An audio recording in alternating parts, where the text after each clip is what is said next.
mains moitié levées.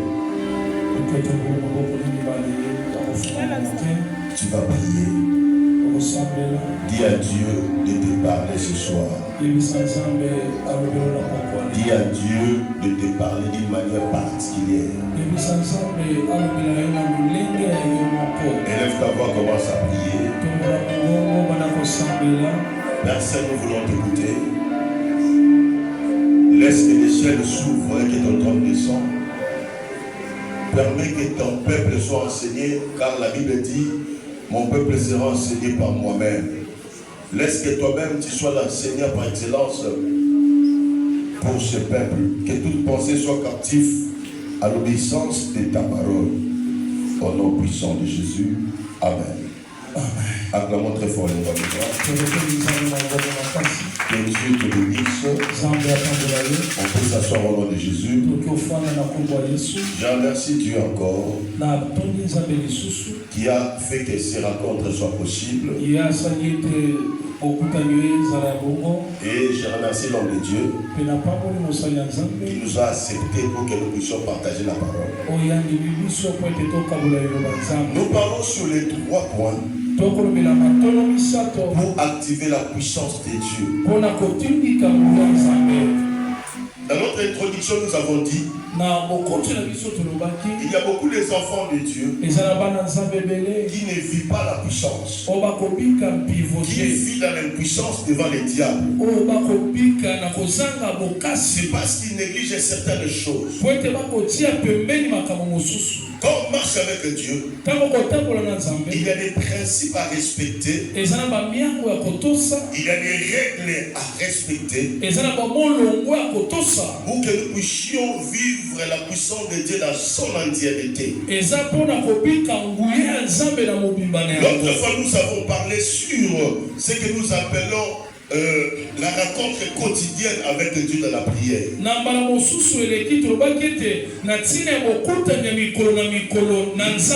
dit l'intimité dans la prière. Nous sommes un homme naturel à vivre des choses surnaturelles. Nous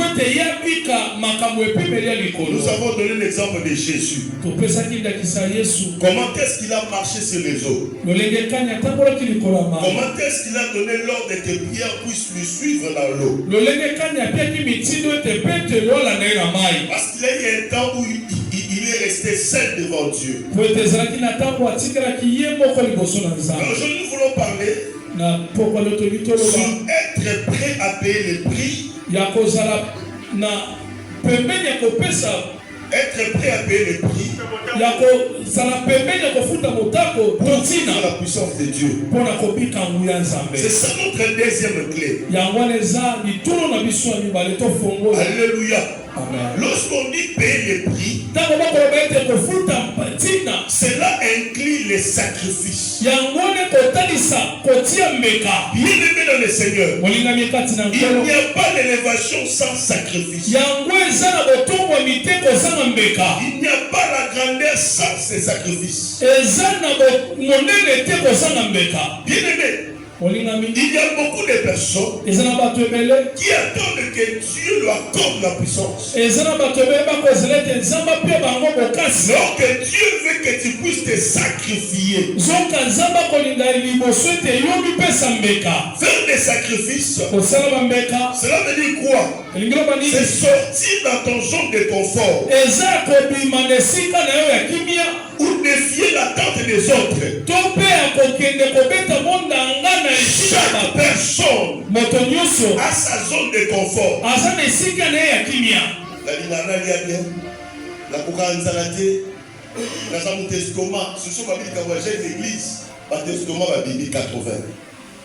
Zone de confort.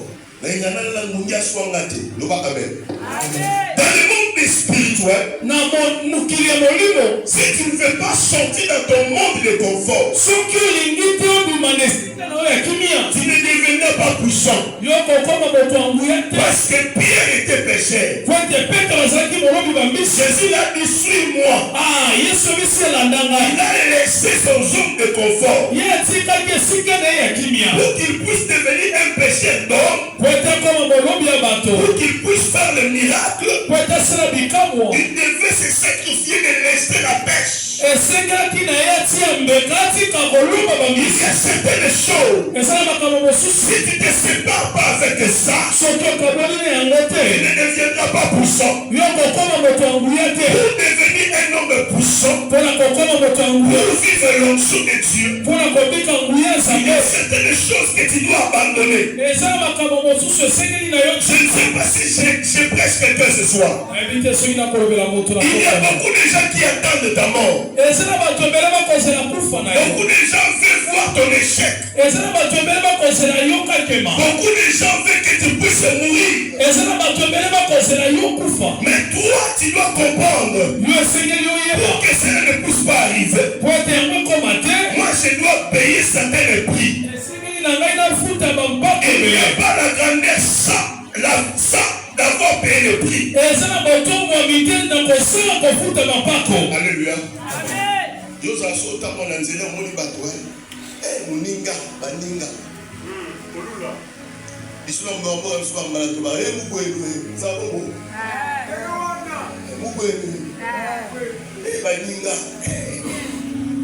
Mutozo ba muninga, c'est parce que quand on parlait sur les sacrifices, nous avons des sortes de sacrifices. Nous avons les sacrifices positifs et les sacrifices négatifs.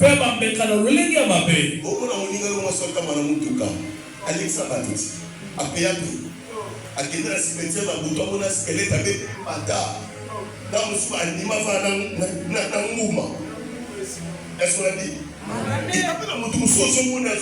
C'est parce que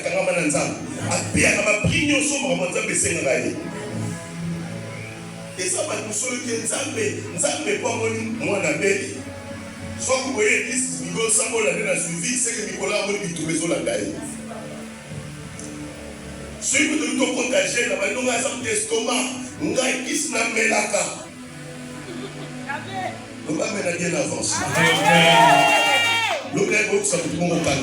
Amen. La Bible dit que notre Dieu, c'est un Dieu qui aime les sacrifices. Lui-même il s'est sacrifié. La Bible dit il a laissé le ciel. Il est descendu. Il est venu vivre avec des hommes. Il a accepté d'être frappé, flagellé. Après cela, la Bible dit son nom est élevé au-dessus de tous les noms. C'est parce qu'il a accepté les sacrifices.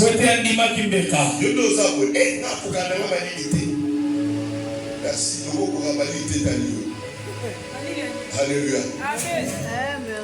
Le diable, c'est que la puissance de Dieu se manifeste par les sacrifices.